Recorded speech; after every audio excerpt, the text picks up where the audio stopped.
Punto de Vista, un programa con alto sentido informativo. Escúchenos por Radio Policía Bolívar Online todos los martes de 4 a 5 de la tarde. Punto de Vista, el concepto claro de la realidad.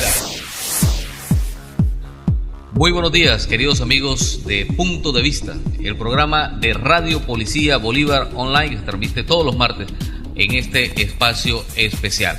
En esta tarde nos acompaña en el día de hoy la psicóloga Ángela Patricia Sánchez Vélez y la trabajadora social Nevis Bertel El Hash.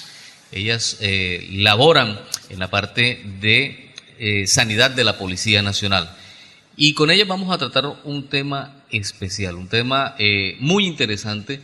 Todos hablamos de tolerancia, hay que ser tolerantes, pero verdaderamente, ¿qué es la tolerancia? A ella le damos la bienvenida en esta tarde. Muy buenas tardes, doctor. Buenas tardes, intendente. Aquí estamos con el mayor de los gustos para poder comunicarles un poco a la comunidad acerca de lo que significa este tema, que es supremamente complejo, pero muy necesario para implementar dentro de las relaciones humanas, familia, sociedad, academia, en la parte laboral, en fin. También nuestro saludo es para la trabajadora social Nevis Bertel Hash. Muy buenas tardes. Hoy estaremos tratando de hacer un aporte hacia la temática de la tolerancia, que de pronto todos vivimos y trabajamos con relación a esto, pero muchas veces no sabemos cuáles son los límites ni cuáles son los espacios en los cuales tenemos que hacer controles. Es cierto. Ángela, pues ¿cómo podemos definir la tolerancia como tal? ¿Cuáles podrían ser esos límites de tolerancia que una persona puede tener? Bueno, iniciamos definiendo el concepto de lo que significa tolerancia. Decimos que tolerancia es aquella actitud en donde una persona acepta las diferencias de los demás. Entonces, si hablamos de tolerancia, tenemos que hablar inmediatamente de respeto. Si yo tengo que respetar al otro, incluyendo y aceptando sus diferencias, entendiendo que no es igual a mí, que piensa distinto a mí, que actúa distinto a mí y que tiene una historia distinta a mí. Entonces esa historia de él hace que él se comporte de manera distinta y quizás no lo obliga a ser igual a mí porque ha vivido cosas diferentes a las que yo he vivido como ser humano. Ese respeto, lógicamente, tiene que ser mutuo entre las personas. Claro. Decimos que, digamos que la tolerancia no tiene un límite, porque la tolerancia me obliga a mí a respetar al otro, pero llego a tolerar hasta el punto donde, digamos, mis derechos no sean vulnerados. Pero hoy en día estamos viendo que incluso los derechos no están siendo vulnerados y la gente es absolutamente intolerante ante las respuestas comportamentales de otra persona. Nevis, ¿qué está pasando en Colombia? Básicamente las personas, lo podemos notar por los medios de comunicación, por los noticieros, se están agrediendo mutuamente, incluso hasta por situaciones insignificantes. ¿Qué es lo que está pasando en Colombia? Bueno, la tolerancia como tal es un valor y estamos mirando que desde nuestras casas estos valores han ido degradándose. Encontramos una familia donde no hay respeto, donde no hay colaboración, no hay apoyo mutuo. Debido a esto, cuando este individuo interactúa en su barrio, en su comuna, con la misma sociedad con la que tiene que interactuar, va a ser una persona que no lleva ese soporte, ese bagaje para tener una aceptación de su entorno y de las personas que hacen parte de ese entorno. El ser humano por naturaleza necesita la interacción con el otro. Cuando esta interacción desde su casa no se da con la escala que se necesita, muchas veces por falencia de que no tenemos unos padres con una educación, que traen una historia, como dice la doctora, una historia que de pronto no les va a permitir darles esos soportes, estos bagajes a esos hijos, a esa familia. Sin embargo, existen otras formas de pronto de que la persona, aunque no tenga el estudio, tenga el interés, puede llegar a donde un sacerdote, puede llegar donde a través de los medios de la televisión y mirar cómo es la estructura como tal, cómo se conforma una familia, cómo está un hogar. De estos medios nosotros podemos también retomar las cosas positivas que permitan estructurar algunos bagajes de nuestros hogares. Sin embargo, existe otra fuente muy buena que es el colegio, las universidades. O sea, hoy todos los programas como tales de gobierno tienen inminentes, enmarcados en darle un soporte a esos valores que de pronto estamos dejando de dar en nuestras casas. La idea es que las personas estructuren en su hogar esa unión que de pronto no estamos viendo, que cuando una pareja decida quién va a ser ese compañero o esa compañera, analicen también quién va a ser la persona que va a estar a su lado, porque esa persona es la que se va a encargar de criar y formar sus hijos. Va a ser la persona que se va a encargar de delegar responsabilidades, roles. Va a ser la persona que va a acompañarlo en su proyecto de vida. O sea que el tema se estructura desde el inicio de la conformación de la familia. Sí, señor, así es. Y cuando una pareja se va a unir, no solamente se une esa familia secundaria, sino que cada uno viene con una historia y con una familia primaria, que eso es muy importante. No es mirar la persona físicamente, sino toda la estructura que viene con esa persona, porque todo lo que viene con ella va a ser ya parte, tanto genética como herencia también de ese nuevo ser y de esa nueva familia que voy a conformar. Estas situaciones, pues lógicamente, que se presentan dentro de la familia, pueden ir pasando a través del tiempo y van, pienso que formando a una persona. Si los temas las vivencias son malas en la familia, creo que lógicamente se va creando una personalidad muy fea dentro de una persona muy mala. Y puede incluso ser la persona hasta agresiva. Sí. Se puede conformar una personalidad agresiva desde el inicio del seno de la familia. Pues yo pienso que la familia aquí tiene un 90% de responsabilidad, porque como padres tenemos una gran misión de formación con nuestros hijos. Hoy creemos que la formación está marcada únicamente en la parte económica, en que estudie en un buen colegio, en que tenga el celular que está a la moda, en que tenga la ropa que se usa. Pero en realidad lo que necesitan los hijos es formación en valores. Y la formación en valores implica que ellos en casa se enfrenten a las realidades de la vida. Si, por ejemplo, tenemos en cuenta un juego de un niño normal, diríamos que no solamente el juego forma la parte lúdica y de entretenimiento, sino que allí están contenidos todas las fases de madurez, de socialización de un niño. Y en los juegos de los niños nosotros podemos identificar cómo reacciona un niño cuando pierde, por ejemplo. Cómo reacciona un niño cuando definitivamente no tiene el control. Y allí es donde los padres deben estar observando constantemente esas actitudes de los niños para determinar cómo forman y cómo le dan cabida a la educación mental de sus hijos en valores.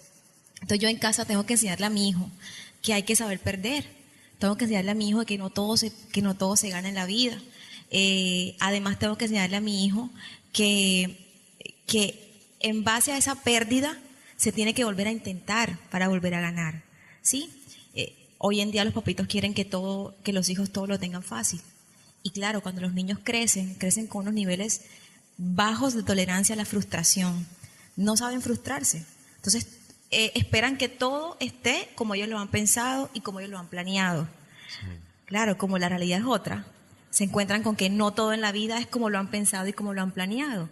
Y por eso esa diversidad de pensamiento, diversidad de acciones, diversidad de cultura, hace que yo me frustre porque teóricamente hablando desde la psicología, me frustraron mi deseo. Sí, yo tenía un deseo y ese deseo me lo frustraron. Entonces, ¿cómo me lo frustran? Yo tengo que encontrar respuestas de desagrado, de incomodidad. Incluimos la agresividad, incluimos la impulsividad para demostrarle al mundo que no estoy de acuerdo. Eso va formando incluso desde el niño hacia el hombre adulto, al adolescente, al adulto como tal. Pero aquí hay que hablar algo bien interesante, y es que eso con el tema de los niños, sí, que ellos van creciendo, pero con los adultos, ¿qué pasa? Y es que los adultos ya se formaron, y probablemente se formaron en unas familias que tenían buenos valores, que de pronto se esforzaron medianamente porque tuvieran una buena educación. O en algunos casos dicen, no, es que él es así de pronto de agresivo o de rabioso, puede decirse, porque lo heredó de su abuelo, porque lo heredó de su padre, pero nos damos cuenta que no. Sí. Bueno, aquí hay varias cosas. La primera, y pues seguido a lo que iba a contarles, es que hoy en día tenemos una influencia mediática transversal en todos los sentidos con los medios de comunicación, ¿sí? Hoy en día el niño está en casa muy poco tiempo y sale y se encuentra con toda una serie de situaciones afuera que terminan influenciando su formación.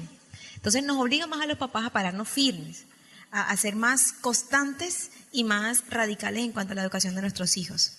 Pero entonces oímos en la televisión que nos están modelando y día a día nos están reforzando que debemos defendernos y que lo que no nos guste debemos expresarlo y que definitivamente no te la dejes montar y que el que venga para encima, dale adelante. ¿Sí me hago entender? Entonces eso me lo enseñan los medios de comunicación, las redes sociales, las instituciones académicas, porque hay otros niños, o sea, los niños se relacionan con otros niños. Y en casa no hago el trabajo, entonces es mucho peor el asunto. Medios de comunicación influyen también en el comportamiento de las personas. Vamos a unos mensajes institucionales y ya regresamos con la psicóloga Ángela Patricia Sánchez Vélez y la trabajadora social Nevis Bertel El Hash. En esta esquina con 63 kilos de peso, la mamá. En esta otra con 82 kilos y 6 litros de cerveza, el papá.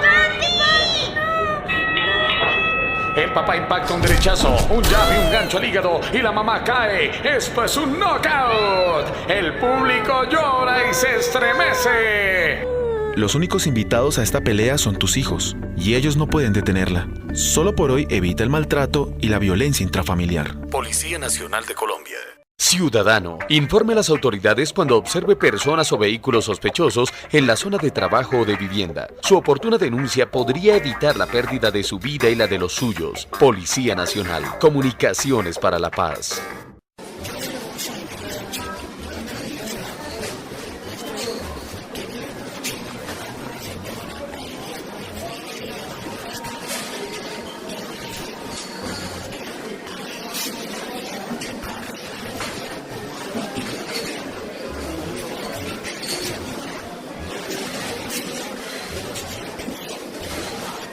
La falta de solidaridad es aprovechada por los delincuentes para atentar contra la honra y bienes de los ciudadanos. No sea indiferente. Policía Nacional de Colombia.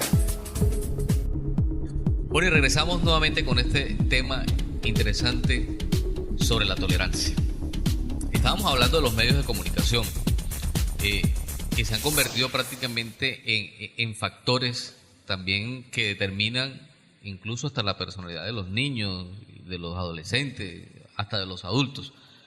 ¿De qué manera influyen los contenidos que registran o que presentan los medios de comunicación, como los noticieros, las películas y una gran cantidad de programas que se presentan en los medios de comunicación o las redes sociales? Digamos que esas herramientas que tenemos tecnológicas son un buen instrumento de educación. O sea, no hay que descartar que el internet, la televisión, todo el desarrollo de la tecnología ha servido mucho para la profundización de los conocimientos de todas las personas en el mundo. Pero no hay que descartar que por medio de ellos se filtra alguna información irresponsable que termina incidiendo en la formación de los niños y las niñas, incluso de los adultos, ¿sí? Y como le dije, es responsabilidad de los papás en casa.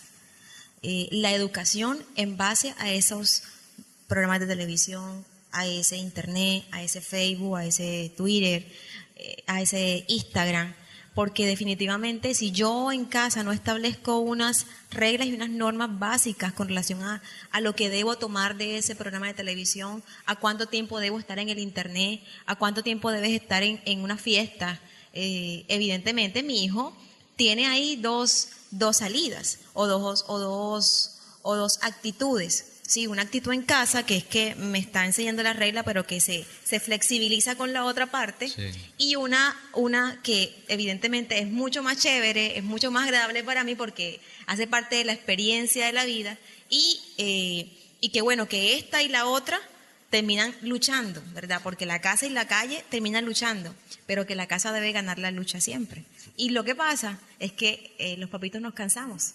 Entonces, me cansé, siempre, o sea, ya no tengo más nada que hacer, o sea, ya definitivamente. Y las redes sociales, la televisión, el internet y todo lo que hemos hablado gana la batalla. Y ahí está la formación que no queremos. Doctora Nevis, los contenidos que observamos en estas series de telenovelas, donde muestran situaciones como el narcotráfico, que se han evidenciado pues en Colombia y que han sido una historia cruel de nuestro país, incitan también a la agresividad. ¿A qué punto puede de pronto un niño, un joven captar todas esas vivencias que se muestran ahí en la televisión, agresivas acerca del sicariato, del narcotráfico y toda esta serie de cosas? ¿Cómo lo influyen? ¿De qué manera? Es una realidad que nosotros en nuestro país hemos estado marcados por este tipo de flagelos, narcotráfico, guerrilla, grupos paramilitares. Eso hace parte de nuestra historia como tal. Lo importante en esto es retomar como historia, que es una realidad de nosotros, cómo influyó en nuestro país, cómo ha influido, cómo ha estado presente en todos los aspectos, tanto sociales, económicos y políticos. Pero ¿hasta qué punto digo yo que debemos retomar lo que es historia y lo que hace parte? Porque esto es una realidad de nuestro país. Como decía la doctora, en el hogar nosotros debemos de establecer, desde que el niño nace, un horario, establecer unos roles de crianza, donde existan un patrón donde no se desautorice, donde esté la figura papá o mamá, o si no está uno de los dos, el que esté asumiendo, cumpla con establecer una estructura como tal en la cual se vean horarios, se vean responsabilidades, porque aún el niño pequeño ya empiezas tú a delegarle responsabilidades, a recoger sus juguetes, a organizar su espacio, para que él empiece a establecer y a ver lo que es la organización, lo que es la disciplina, lo que es tener unos derechos, pero también unos deberes. A un niño de 2 años ya usted tiene que empezar a encaminarlo hacia eso. El solo hecho de que ya un niño de 2 años no tenga que usar pañales, ya usted está haciendo un trabajo que va a delegar el carácter, la personalidad de ese niño, el autoestima de ese niño, ¿sí? Entonces, partiendo de ahí, si ya existe en la casa unos patrones en los cuales hay unos horarios establecidos, cuando ya el niño empieza a estudiar, hay unos horarios para tareas, hay unos horarios para la televisión, hay unos horarios para todos estos contenidos que se necesitan, porque lo que yo les decía al inicio es una realidad que no podemos taparla. Si hoy no lo dejamos a él que lo vea, se va a documentar por otro lado, porque para eso están estos medios. Pero es también ser muy prudente hasta qué punto nosotros orientamos a nuestros hijos en el momento que están viendo un programa de esto, ¿sí? Yo me siento con mi hija de 11 años y ella se pregunta sobre lo que está viendo y orientamos con relación a eso, tanto en tiempo y espacio de lo que está sucediendo. ¿Por qué? Porque es una realidad, nosotros no podemos taparnos los ojos ante esto porque es el mundo en que en realidad estamos moviéndonos, ¿sí? Entonces desde ahí no es tanto el contenido como tal, porque los contenidos están basados en muchos hechos reales también, sino hasta qué punto la responsabilidad mía como padre o como familiar o como adulto responsable de un menor estoy yo apoyando esta parte, ¿sí? Porque es sentarme también con él a compartir, así como comparto otros espacios, a ver los contenidos que él está viendo, a ver el horario en que él está viendo una televisión, a ver el horario en que él está utilizando el internet, ¿sí? Es establecer y mirar a ver qué páginas abre, o sea, no es perseguirlo, pero sí estar haciendo un acompañamiento a nuestros hijos, porque es una responsabilidad de nosotros, no es de otras personas, no es de la persona que de pronto yo tengo contratada, no, esa responsabilidad es mía como padre o como madre. Pues básicamente la intolerancia podemos relacionarla también con personas agresivas, ¿no? ¿Qué otros factores pueden influenciar al ser humano a que se convierta en una persona intolerante o una persona agresiva?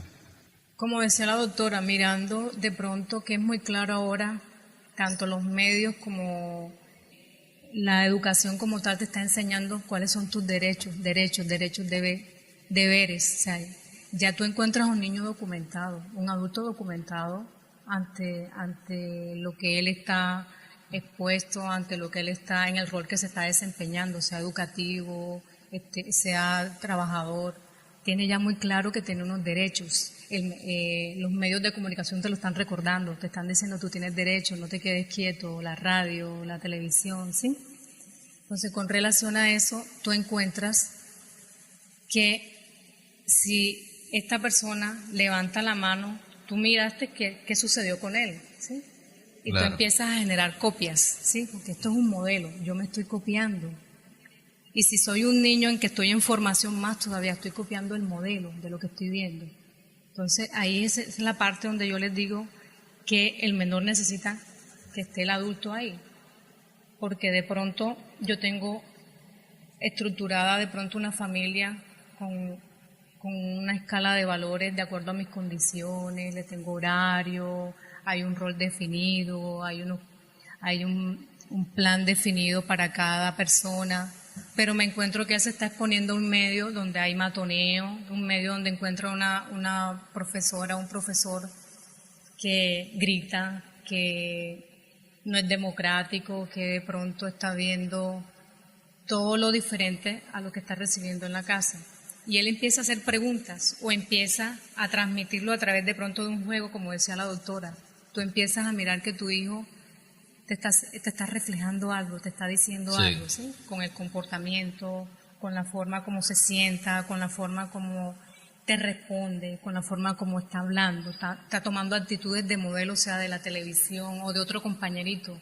Tú escuchas a veces que tu hijo, tú lo ves diciendo, no, le escuchas una palabra así, una jerga, y tú dices, bueno, ¿y esa palabra? No sé quién cito, entonces ya tú empiezas a ver que se está copiando de la otra persona, ¿sí? Incluso hasta patrones como, por ejemplo, la forma de caminar, de expresarse con las manos, de vestirse, de peinarte. Entonces, para que, veamos muy claro que es que empieza uno a copiar, a ser modelo. Entonces ahí es donde uno tiene que estar atento.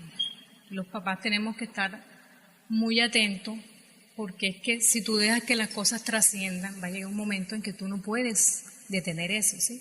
Entonces, estar muy atento, tener una disciplina, porque uno para todo en la vida tiene que tener disciplina y se necesita disciplina.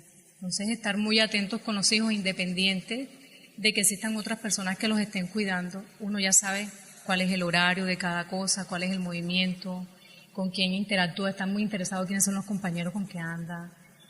Que cuando él te dice voy para cine, de tal hora a tal hora está en cine mi hijo, tú sepas que eso es lo que él está haciendo, y eso no es estar encima o ser sobreprotector, sino que te generes tú una confianza, un espacio en tu hijo donde existe una buena interacción, se comparta alguna de las comidas, de las 3 comidas, que tú no le delegues todos esos espacios a otros por tus razones de trabajo, sino que tú también compartas contigo, y no solamente la parte económica o la parte qué regalo quieres, no, que exista esa parte donde tú puedas comunicarte con él, que te cuente tus cosas.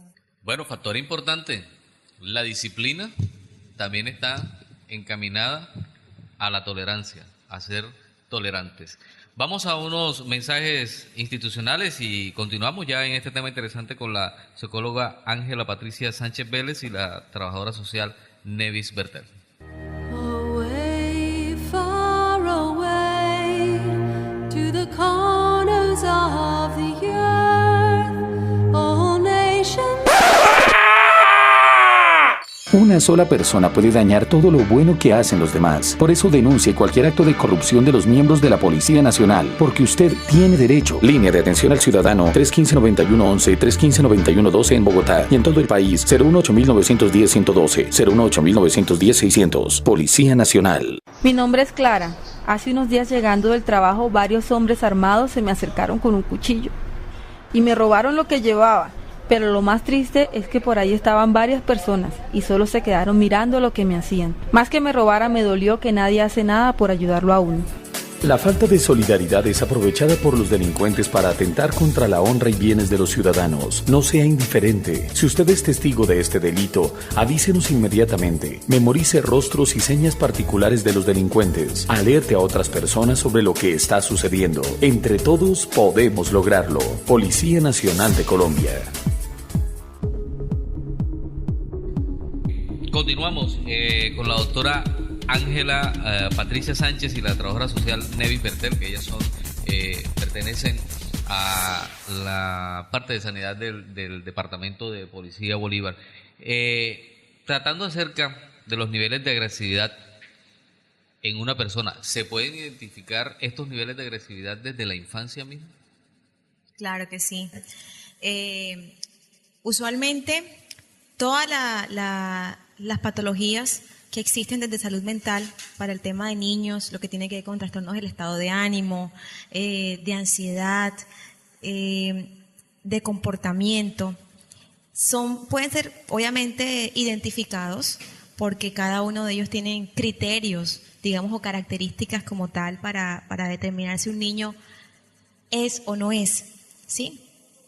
Pero en cuanto a la agresividad y la impulsividad, que van muy de la mano, digamos que son características muy usuales de niños que tienen un tipo de patología relacionada con trastornos de su estado de ánimo, porque digamos que por medio de la agresividad o de la impulsividad ellos logran manifestar que están incómodos con algo, ¿sí? Entonces, digamos que el problema no es la agresividad, el problema es qué los mantiene incómodos a ellos. Eso es lo que hay que intervenir, porque la agresividad o la impulsividad de un niño o de una persona adulta incluso es simplemente el síntoma, o sea, lo que yo puedo observar. Si hablamos, por ejemplo, de una enfermedad, digamos la de moda, chikungunya. Entonces, por ejemplo, yo observo es el brote, ¿sí me hago entender? Pero el médico te manda unos exámenes para saber cómo está tu cuerpo, tu organismo dentro. Igual pasa con el tema de salud mental. Yo aquí observo un síntoma y el síntoma es la agresividad, el síntoma es la intolerancia, el síntoma es la impulsividad. Ok, detrás del síntoma está obviamente un sentimiento, o no un sentimiento, un sentir, ¿sí? Una incomodidad del niño o de la persona que lo hace manifestar obviamente el síntoma de la agresividad. Hay adolescentes que pueden sentir rabia por sí mismos, por ellos mismos. Total, incluso si hablamos de la intolerancia, hablaríamos del tema de aceptar, ¿verdad? Y cuando yo no acepto a otra persona, yo tengo que mirarme a mí, porque muy probablemente eso que no acepto de la otra persona es algo que yo no acepto en mí. Y claro, la rabia que me genera o la ira que me genera, el descontrol que me genera, la situación de intolerancia, es hacia la posibilidad de no ceder. O sea, es que yo no quiero ceder, yo no quiero reconocer que hay diferencias, porque es que si yo reconozco que hay diferencias me desestabilizo. Entonces la rabia va hacia otra persona, pero también hay cierto temor interno con relación a aceptar otras cosas y otras posibilidades. Para nosotros es muy fácil ver las diferencias en otros, ¿sí?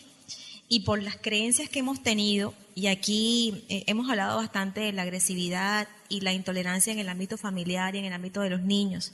Pero ¿qué pasa con las personas adultas? Insisto. Resulta que nosotros todos los seres humanos tenemos una serie de creencias, una serie de perjuicios, una serie de mitos ya establecidos. Y a partir de esos mitos, entonces empezamos a adoptar ciertas posturas. Y creemos y pensamos que lo que nosotros estamos creyendo y pensando, valga la redundancia, es lo que es. Cuando se viene otra cosa, ¿sí? En el tema de la religión, entonces yo pertenezco a la religión católica, tú perteneces a la religión cristiana. Cuando tú como cristiano vienes donde mí, yo no acepto eso. ¿Por qué? Porque definitivamente lo que yo creo que es la religión católica, yo considero que eso es lo que es. Yo no permito y acepto lo que tú dices. ¿Sí? Sí. Entonces, ¿qué pasa con eso? Que las creencias del ser humano son creencias muchas veces irracionales, muchas veces erróneas, que no permiten ceder ante otras posibilidades de comunicación. Nadie te está diciendo que tengas que obviamente aceptar rotundamente a otra persona con sus defectos y cualidades, simplemente que tú lo respetes, que es muy distinto. Y como decía inicialmente, a nosotros se nos es fácil reconocer las deficiencias en las otras personas, diferencias. Y entonces cuando reconocemos la diferencia en la otra persona, creemos que esa diferencia es nuestro mayor enemigo. ¿Sí? Pero nuestro mayor enemigo no es la diferencia, porque es que cuando vinimos a este mundo entendimos que no éramos iguales. Basta con vernos cada uno, claro. O sea, yo no soy igual a nadie, hay una sola Ángela en esta vida. Entonces ya eso lo entiendo, ¿cierto?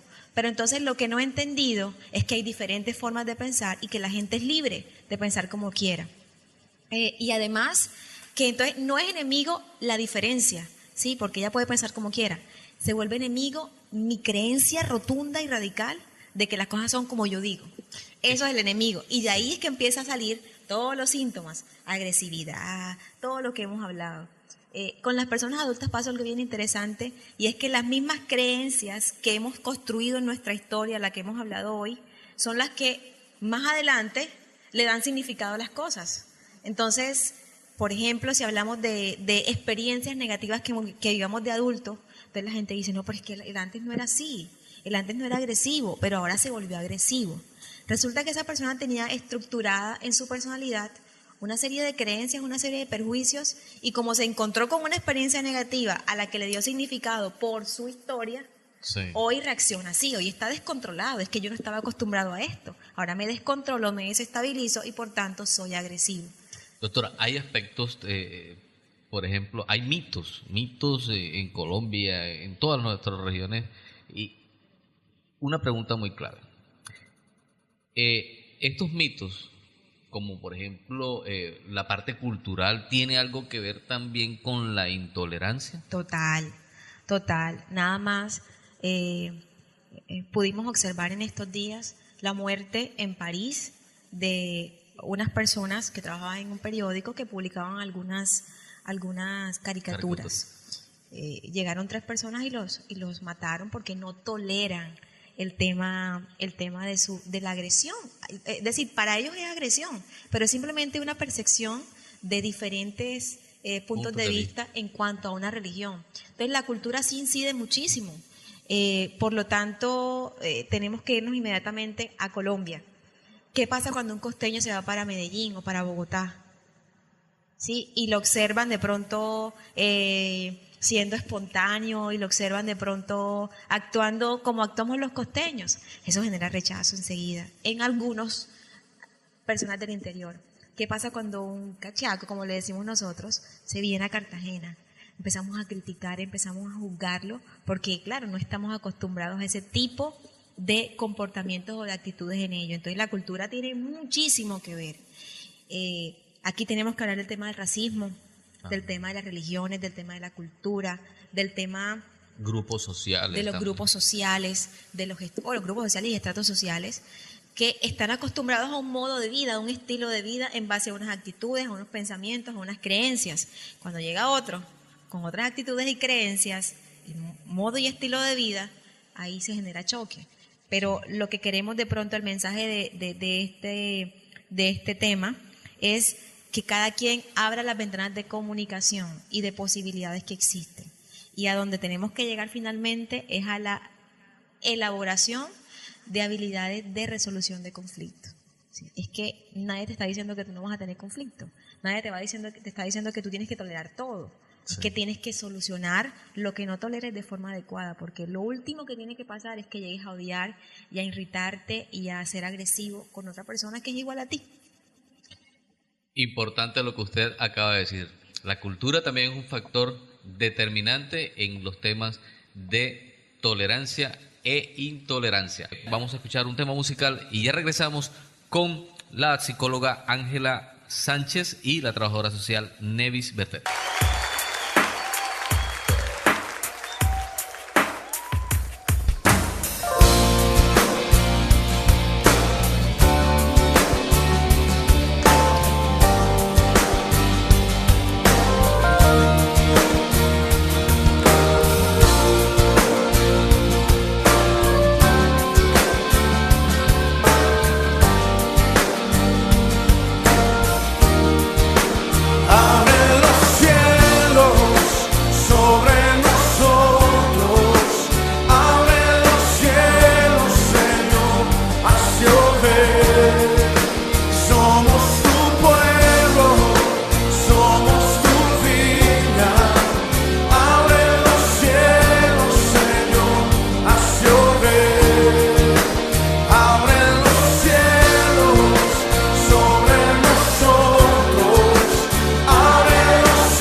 Sobre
Oiga, compadre, ¿cómo ha mejorado la vida aquí en el pueblo? Pero claro, compadrito. ¿No ve que desde el año 2004 la Policía Nacional y el Ministerio del Interior y de Justicia diseñaron el programa Departamentos y Municipios Seguros, DMS? ¿Verdad? Claro, y desde ese tiempo los gobernadores y alcaldes de cada región trabajan para devolvernos la seguridad. Ve, qué bueno eso, compadre. Para que aprenda y más bien taque que vamos pierde y paga. Hágale. DMS, Departamentos y Municipios Seguros, por la convivencia y la seguridad de todos los colombianos. Bueno, y regresamos nuevamente en Punto de Vista con el tema principal del tema del día de hoy, que es la tolerancia. Doctora Ángela, ¿puede considerarse una persona agresiva, se puede relacionar que tenga de pronto algún tipo de desequilibrio mental? ¿Puede estar relacionado a eso? Sí, total. O sea, como decía anteriormente, la agresividad es un síntoma. Es una respuesta conductual y la respuesta conductual va anidada con la respuesta emocional y la respuesta cognitiva. Entonces, la respuesta cognitiva sí tiene que ver con temas mentales, con temas que no quiero decir que la persona está desequilibrada, porque entonces ahora cualquier persona que sea agresiva no va a estar desequilibrada mentalmente. Pero sí puede ser un síntoma de que algo no está bien. O sea, yo quiero de pronto sensibilizar a las personas que nos escuchan, porque hoy en día observamos que la agresividad es normal y que el que reacciona agresivamente se está defendiendo, y así es que es, porque no hay que dejársela montar y no es normal. O sea, una persona agresiva no se siente bien porque reconoce que la agresividad no es una opción, pero no sabe de qué otra forma defenderse.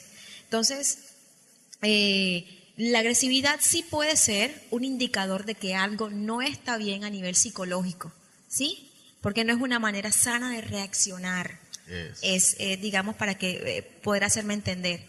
Pero sí, evidentemente la agresividad sí indica que hay un desequilibrio. Y le pregunto esto porque, mire, en el departamento incluso hemos tenido casos que se han registrado. Una persona asesinó a otra en un municipio aquí de Bolívar por una empanada.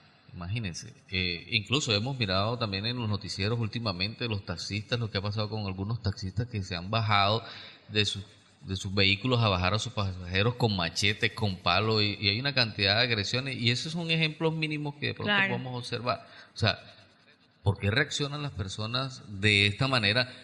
Y si se está relacionada con de pronto con algún tipo de desequilibrio mental, ¿cuál sería de pronto un tratamiento que la persona pueda tener a que le ayude a salir de eso o a corregir esa parte?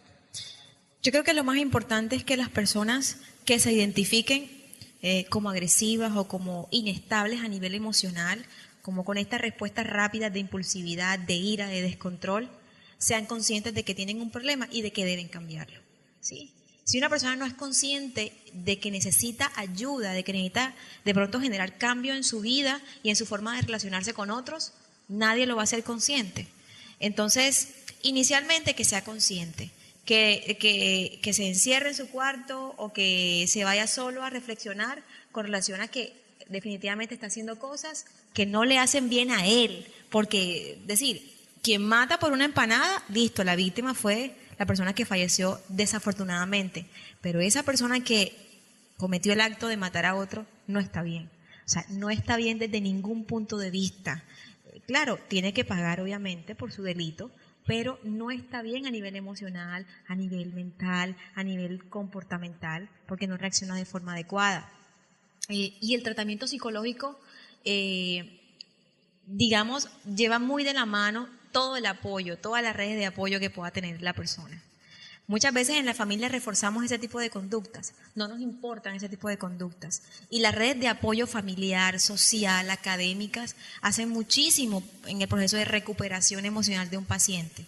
El paciente tiene que llegar a entrenarse en niveles de autocontrol emocional.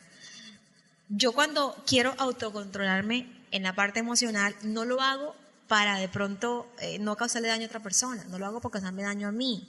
Y es que, por ejemplo, si yo llego a sentir rabia, si llego a sentir ira, si llego a sentir odio, tristeza, ¿quién sale más perjudicado? ¿Sí? Soy yo. Si yo no tolero de pronto que esta persona no no pertenezca a mi misma religión, yo soy la que me doy mala vida, como dicen popularmente, porque ella está feliz en su religión, ella está feliz con su equipo de fútbol. En el caso de los equipos de fútbol que se agreden también por no tolerar que pertenece a otro, que son hinchas de otro equipo. Ellos están felices. Soy yo la que no acepto y la que de pronto discierne de forma negativa en base a su creencia, en base a su acción de vida. Entonces yo soy la que de pronto termina un poco más afectada y mucha gente dice, no, pero es que yo me defendí, yo di mi punto de vista y a mí me importa y no, pero realmente tú estás incómoda. Y es que la incomodidad que tú tengas en tu vida te quita 1 minuto de tiempo, 2 segundos de tiempo, 1 hora de tiempo, muchos días de intranquilidad. Y eso es lo que no queremos. Queremos que la gente esté tranquila. Queremos que la gente esté siempre pensando en que, a pesar de que existen diferencias, yo tengo que respetarlas. Y en la medida en que yo respete a los otros, me respetarán a mí y seremos tranquilos, seremos felices. O sea que el autotratamiento inicia o comienza por... primero, descubrir en sí mismo que la persona es intolerante. Claro.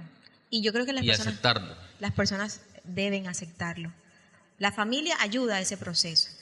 Y luego, si tienen la posibilidad de asistir a control por psicología, de pronto no necesariamente psicología o psiquiatría, sino la misma familia puede de pronto coayudar ese proceso, un sacerdote, la iglesia, es muy importante ahí.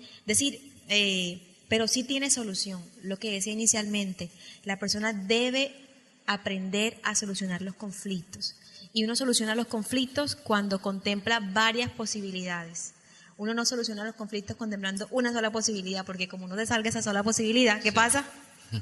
Nada. Cierto. Entonces son varias posibilidades, varias alternativas, para que obviamente las cosas puedan tener un final agradable para las dos personas o para las dos partes. Es importante que aceptamos y miremos, nos autoevaluemos nuestros comportamientos, la forma como respetamos a nuestros semejantes, como también respetamos los derechos de las demás personas para poder vivir pues en comunión con todos nuestros semejantes y así pues evitar todos estos casos que se registran y que desafortunadamente los vemos en los medios de comunicación por hechos de intolerancia. Desafortunadamente pues se nos ha agotado el tiempo en nuestro programa En Punto de Vista y agradecemos pues la presencia de la doctora Ángela Sánchez y de la doctora Nevis Bertel, que pues nos entregaron este enriquecedor conocimiento acerca de lo que es la tolerancia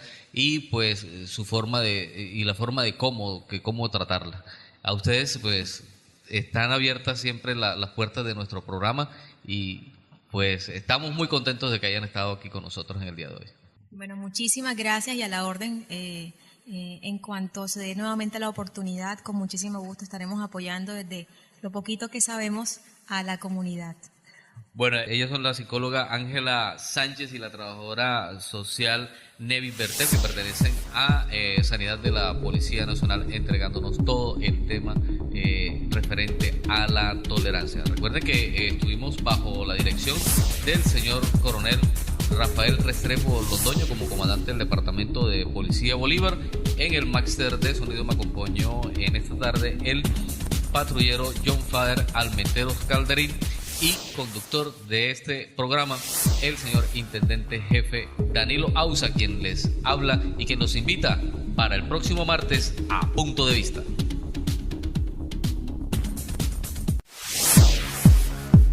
Punto de Vista, un programa con alto sentido informativo. Escúchenos por Radio Policía Bolívar Online todos los martes de 4 a 5 de la tarde. Punto de Vista, el concepto claro de la realidad.